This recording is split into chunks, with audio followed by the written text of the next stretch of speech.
नमस्कार। आज के इस एक्सप्लेनर में हम एक ऐसी कहानी पर बात करने वाले हैं जो किसी आम राजनीतिक इतिहास से बहुत अलग है। आज हम शक्तिशाली मुगलों के इतिहास को सिर्फ युद्धों और संधियों के चश्मे से नहीं, बल्कि उनके बनाए गए उन विशाल और खूबसूरत स्मारकों के नजरिए से समझेंगे। सोचिए, सदियों पहले जो इतिहास कागज पर नहीं बल्कि पत्थरों पर उकेरा गया, वो आज भी हमसे क्या कहता है। चलिए सत्ता और सांस्कृतिक समन्वय के इस दिलचस्प सफर की शुरुआत करते हैं।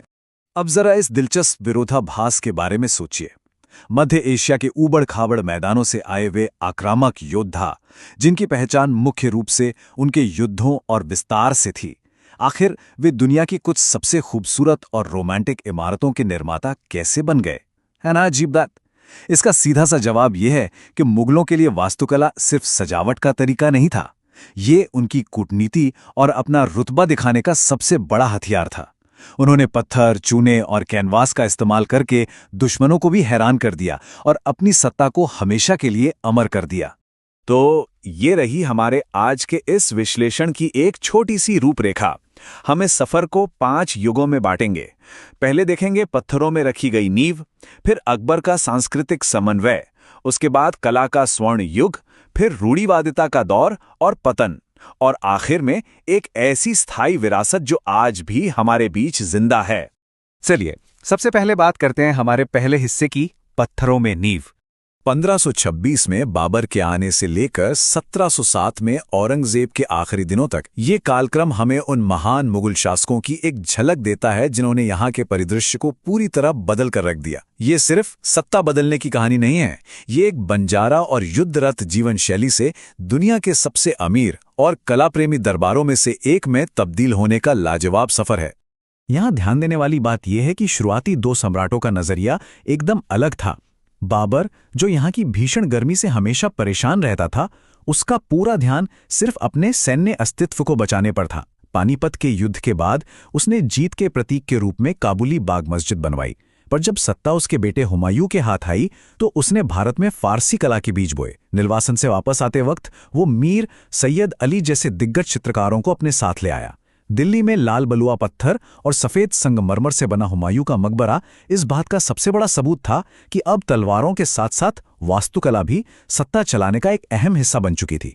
अब आते हैं अपने दूसरे पड़ाव पर, अकबर का महान सांस्कृतिक समन्वय।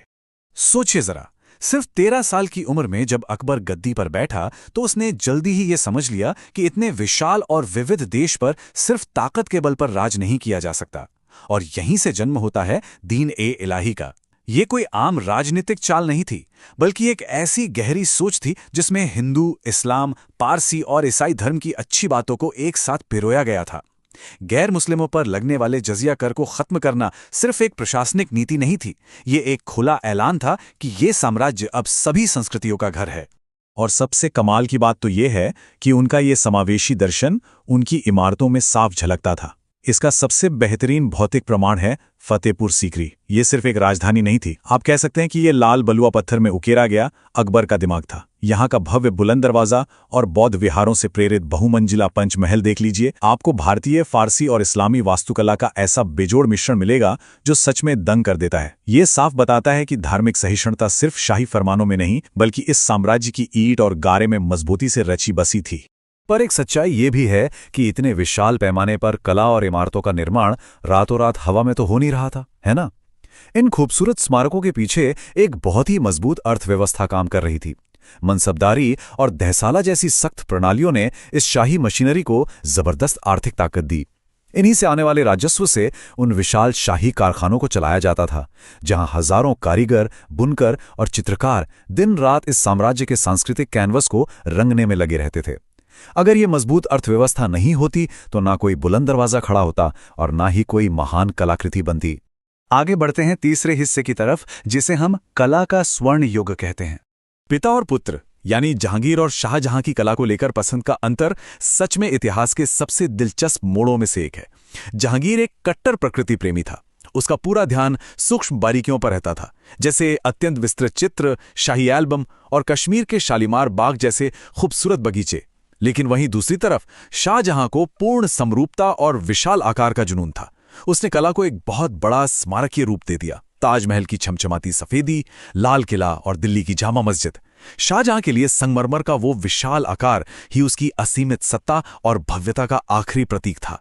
वैसे ये सांस्कृतिक समन्वय सिर्फ पत्थरों और बगीचों तक ही सीमित नहीं रहा, ये साहित्य में भी उतनी ही भव्यता से गूंजा। अबुल फजल के अकबरनामा से लेकर दारा शिकोह की मजमा उल बहरैन तक, जो धर्मों के बीच सद्भाव की बात करती है, मुगलों ने अपने इतिहास को दर्ज करने के लिए फारसी, उर्दू और क्षेत्रीय भाषाओं का खूब इस्तेमाल किया। जहांगीर ने तो अपनी आत्मकथा खुद लिख डाली। तो ये साहित्य इस बात का पक्का सबूत है कि ये साम्राज्य सिर्फ ईंट और पत्थर से नहीं, बल्कि कलम और स्याही से भी अपना इतिहास लिख रहा था। अब हम आते हैं चौथे हिस्से पर, रूढ़िवादिता और साम्राज्य का पतन। यहां से कहानी एक नया और बहुत ही कठोर मोड़ लेती है। औरंगजेब के सत्ता में आते ही ये सुनहरी कहानी बदल जाती है। हैरानी की बात देखिए, साम्राज्य का सबसे ज्यादा क्षेत्रीय विस्तार इसी दौर में हुआ, पर विनाश के बीज भी यहीं बोए गए। धार्मिक रूढ़िवादिता की तरफ झुकाव, गैर मुस्लिमों पर जजिया कर की वापसी और दक्कन के पठारों में लड़े गए अंतहीन युद्धों ने राजकोष को बुरी तरह खाली कर दिया। हाँ, लाहौर की बादशाही मस्जिद और बीबी का मकबरा जैसी शानदार इमारतें जरूर बनी, लेकिन चित्रकला, संगीत और बारीक नक्काशी को मिलने वाले शाही संरक्षण में भारी गिरावट आई। सीधी सी बात है, जब लगातार युद्ध होंगे तो कला के लिए ना पैसा बचेगा और ना ही पहले जैसी इच्छा शक्ति। और बस यहीं से पतन का एक के बाद एक सिलसिला शुरू हो गया। लगातार चलते युद्धों और नई रूढ़िवादी नीतियों ने जनता में भारी असंतोष पैदा किया। नतीजा, मराठों और सिखों जैसी नई और ताकतवर क्षेत्रीय शक्तियां उभरने लगीं। ऊपर से एक भ्रष्ट कुलीन वर्ग ने खजाने को और तेजी से निचोड़ा। जब खजाना खाली हुआ तो शाही कारखाने बंद हो गए, कारीगरों का पलायन शुरू हो गया।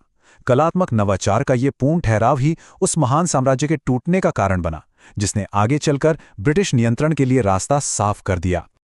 आइए अब बढ़ते हैं अपने आखिरी हिस्से की तरफ, एक स्थायी स्थापत्य विरासत। 1857 आते आते भले ही मुगलों का राजनैतिक साम्राज्य ताश के पत्तों की तरह बिखरकर दिल्ली के एक छोटे से हिस्से तक सिमट गया हो, पर उनका सांस्कृतिक पदचिन्ह हमेशा के लिए अमर हो गया। आज भी जब हम भारतीय उपमहाद्वीप के भौतिक परिदृश्य को देखते हैं तो उनका वो शानदार इंडो फारसी स्थापत्य हमारी आधुनिक पहचान को गहराई से परिभाषित करता है।